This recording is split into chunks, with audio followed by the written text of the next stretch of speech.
Hi, and welcome to the next chapter with me, Denise Young. Today I'm going to be talking about real estate in Winnipeg and South Eastern Manitoba. Please like, subscribe, and share so that hopefully my podcast will do a little bit better. Thank you. So if you've been hearing that the market is slow, I want to stop you right there because that is false news. That's not what we're seeing in Winnipeg and southeastern Manitoba. We're definitely hearing a lot about that in the US. A lot of US data, the market has crashed. There's definitely some higher end markets in like Toronto and Vancouver that are much slower. It's not really reflecting what we're seeing here in Winnipeg and Winnipeg adjacent towns and rural communities. We're still seeing a lot of bidding wars and stuff like that. So yeah, we're especially like well-priced homes are moving quickly. Entry-level and mid-range homes are very competitive. Demand is still really strong. We have a lack of inventory, and because of that lack of inventory, we're just, seeing them fly off the shelves, basically. Strategy helps determine how fast and how well, but honestly, like even houses that I think are priced a little on the high side are still selling. But that being said, they're probably in like very low inventory areas and just don't have a lot of competition. So why are some homes flying and others are still sitting? The three common reasons homes will sit are pricing misses the mark, especially at the beginning of the listing. It's hard to recover, even with price drops after the fact. That first few weeks is especially important. I know that there's a house in Transcona that I think it was up in September. I know it's been several months anyway, so it's still for sale. And, I chatted with the realtor who has it listed a few times, and she's just beside herself because it did sell immediately. They listed it, it sold. The person who was buying it, I put a lot of stock in what her dad wanted, and he talked her into backing out of that deal. So that was the first one, and then they immediately got another offer, and the home inspection was great. They removed their conditions, and the fellow who had offered on that one, he needed an extension and then asked for another extension. The mortgage broker even called the listing agent to ask for another extension. And, he had been pre-approved. He was good to go. He had his money ready. Unfortunately, his identity had been stolen and they were trying to fix it as quick as possible. But it turned out that it wasn't a quick fix and that they were going to have to back out as well, so that he could get that, worked out. And then it sat for a bit. They got another offer. And that time there was like lots of nitpicky things, because the longer a property sits, the more nitpicky the buyer gets, right? So now the second buyer had taken 2 or 3 weeks before they finally backed out. So now it's been on the month for a market, and people don't care that there was other offers. They just see how many days on market it is. And then it got really nitpicky. So they backed out because of the home inspection. There was nothing big. It was just a lot of little things. And, on a 100-year-old house, you would expect. And then they got another offer. And that home inspector was concerned about something that he can't tell if it was fixed already in the foundation or not. But none of the other home inspectors had noticed this. And so that buyer decided to back out because they weren't sure what to do. And I was chatting with that realtor, and she's going to change her strategy. She's having the seller remove all the drywall and take down the insulation in the basement so that everyone can see the exterior walls. And I agree with her. She's come down $40,000 in price. They're probably going to end up selling for what they were originally asking for when they relist it, because unknown is scary. And also just being on the market for a long time, people see that number of days on market and people go, whoa, there's something wrong. And then they doubt everything that they look at. So yes, that is one of the reasons why houses sit on the market. Any little thing can cause people to be skeptical. So you want to definitely have done your maintenance and repairs before listing so that there's nothing, that's going to make people doubt what they see. So yeah, condition and maintenance issues is another one. Again, that played into the same story I just told. Once there was, days on market, people start to scrutinize every little thing.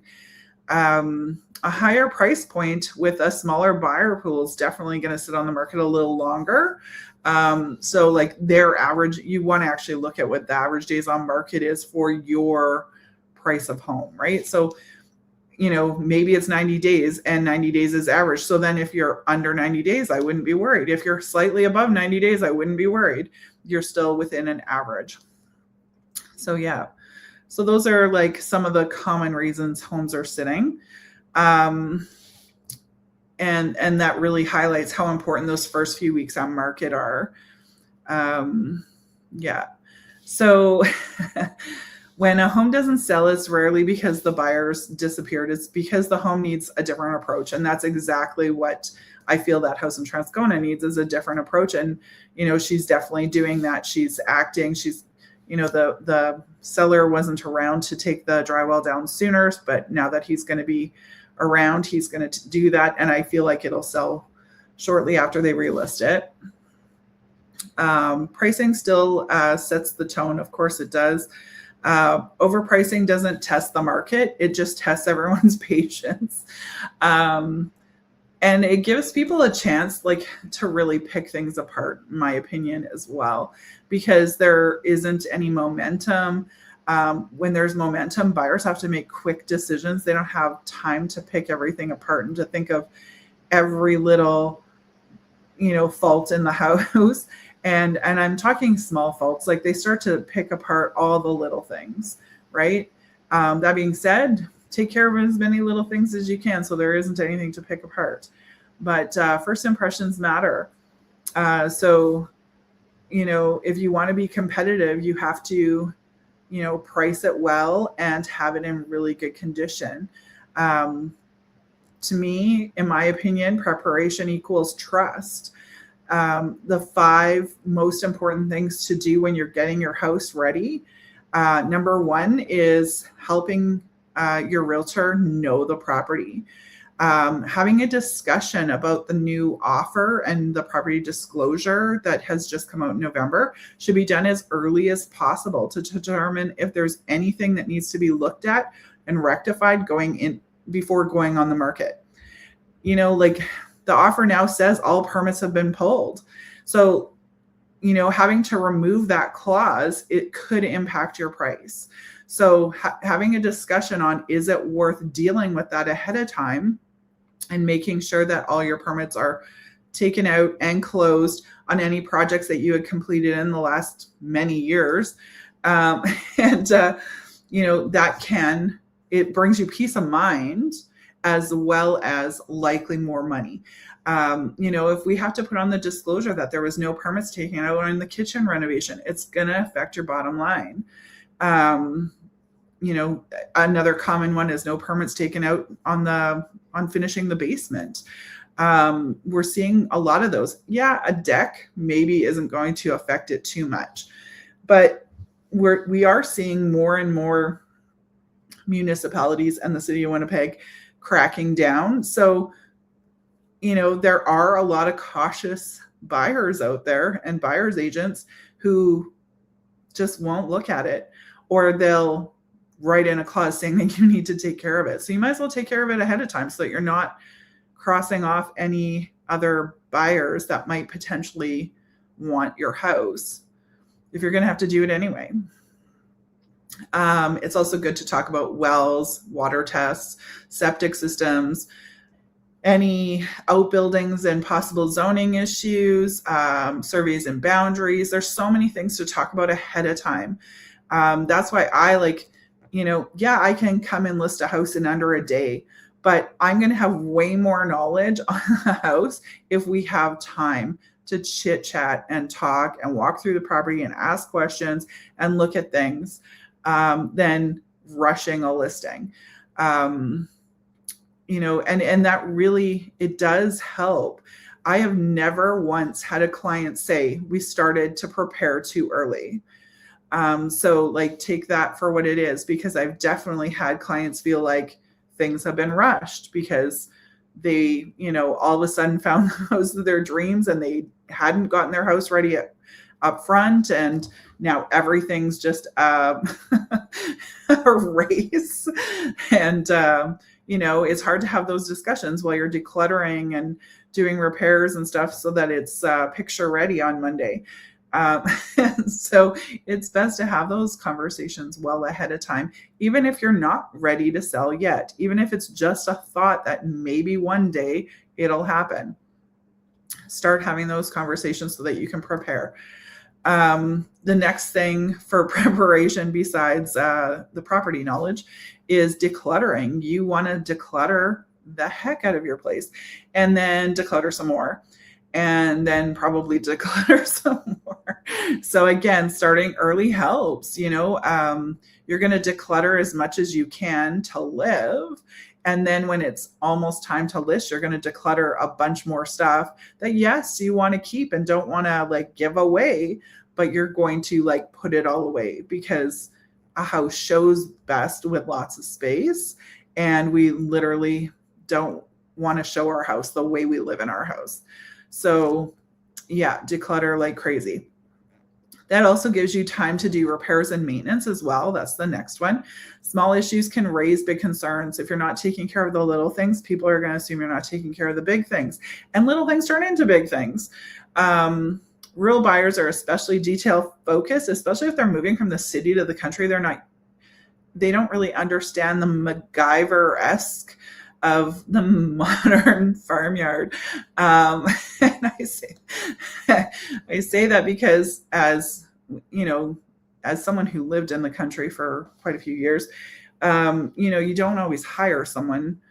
It can be hard to find tradespeople for everything. Yeah, you're going to hire a plumber or an electrician or something like that. But for basic maintenance around the house or yard or garage or whatever, my stepdad did a lot of it himself, and yeah, he was a handy guy. But you see that on most rural properties, people are figuring out how to fix it themselves. And that can cause some alarm to, I'll say the city folk who are more used to hiring a handy person to do that stuff and it being done properly. And not just figured out. And yes, most of the time it works, but sometimes we have to ask ourselves, is someone else going to look at this and think that this is a proper repair, right? So those are things we have to consider when we're getting our house ready for sale. And if it's complicated to show someone how to use something that's normal because of the way you've MacGyvered it, then maybe we should be discussing if it's worth paying to have it fixed by a professional. So those are some of the things we discuss when we have our consultation. It's not, you don't want to wait until, 2 days before you're listing your house to decide that something major has to be redone. And I'm like trying to think of a story. I think that the majority of those ones have to do with the boiler furnaces, the combo units, which most city folks aren't familiar with already. And those are usually not MacGyvered. I don't know why I said those ones. Those ones always give city folk a pause, but those actually have to be approved by your insurance company. So they're definitely done by a professional. There's usually some weird thing that we see on lots of oh geez, I can't think of what they're called. Gray water lines is another one that, it's a MacGyver thing so that you can keep all the like the water out of your septic tank. So we see that a lot for washing machines and showers and stuff like that. But again, it's not to code, number one. So, that is an offer issue and a PDS issue. And it's also something that, people who aren't used to the country are going to be like, I don't think so. So those are things that we should talk about. And then presentation, we want it clean, very clean. I even recommend often bringing in a cleaner because they see things that are dirty that we don't see because we're used to living in our houses. We want the top of the baseboards clean because buyer's eyes sees dirt. They are not used to living in your house. Their eye goes right to it. We want the vents cleaned. We want the lights cleaned. We want the fans cleaned, all those things, because we don't want to give a buyer any kind of ick that makes them not want to see themselves there. We want it clean, natural, and bright. That always wins. It doesn't have to be expensive. I always say I'd rather see clean than fancy. And I feel like most buyers are the same. Clean. When I go into an old grandma's house who still has wallpaper and old linoleum, if it's clean, buyers are coming and writing offers. So it doesn't matter that it's ugly. It matters that it's clean. So then we go to marketing. Professional photos and a strong description are essential, but determining the demographics so that you can customize your target helps you put together a marketing plan. Well, helps your realtor put together. That's all stuff I do. And again, like if I have, a day to put a listing together, yeah, I can still do this. But having time to get to know the property helps me figure out the demographics that I want to target in my marketing. And that, they do say, if you speak to everyone, no one will listen, right? So we want our marketing to reflect that. We want it to be focused on who we want to sell this house to, because that's where it's going to have the most impact. That's where we're going to get the most dollars. Okay. So again, having time, knowing ahead of time so that I can start thinking about who I'm going to be marketing this house to. Sometimes that might shift as we learn something else about the property. Right? Especially rural properties, because there's so many avenues to a rural property, but like it does affect city properties as well. Lifestyle and context do matter. And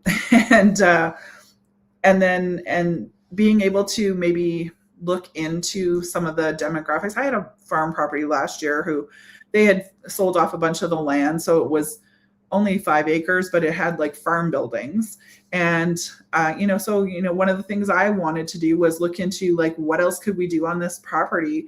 What would the municipality support? Would they give businesses a license to have different kinds of businesses out of this property, right? So like, it gives you time to make those phone calls and figure that out before throwing out marketing that actually means nothing to a buyer if they can't actually do what they want.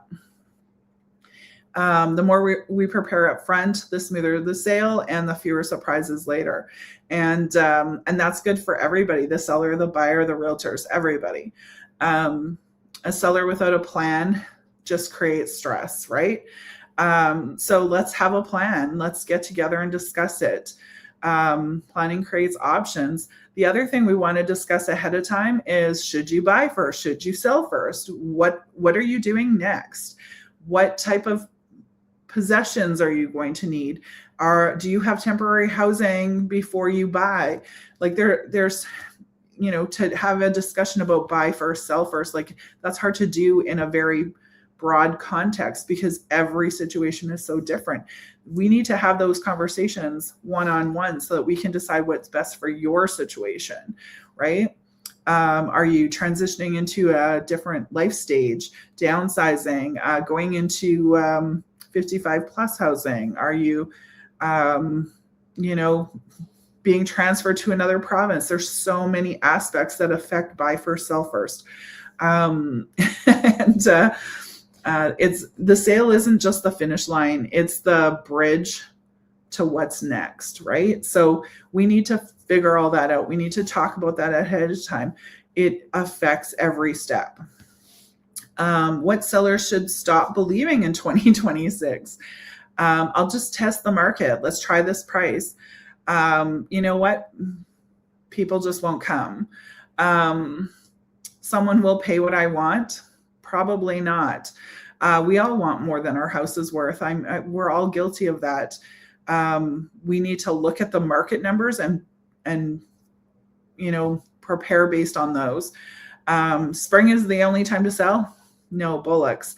I feel like January to March is usually when the most bidding wars happen. Yes, it's still very busy in spring. Yes, it is still very busy in fall. We tend to have a lull in the summer, and we tend to have a lull around Christmas. But our market, especially if you're in the right area and your house is prepared properly, it's going to sell. We don't need to do too much. Well, that could be, but it's best to have a chat and learn about the property so that I can advise you what you do need to do or not do. Sometimes, those permits can take a little bit of time if we need to, look into that. I had a client last year who had to close some permits before we should ideally list. And we ended up selling it with the condition that they got closed. But it was a scramble. She was stressed out. Like, it would have been much better to do it ahead of time. But, unfortunately or fortunately, we found the house she really wanted before she was ready.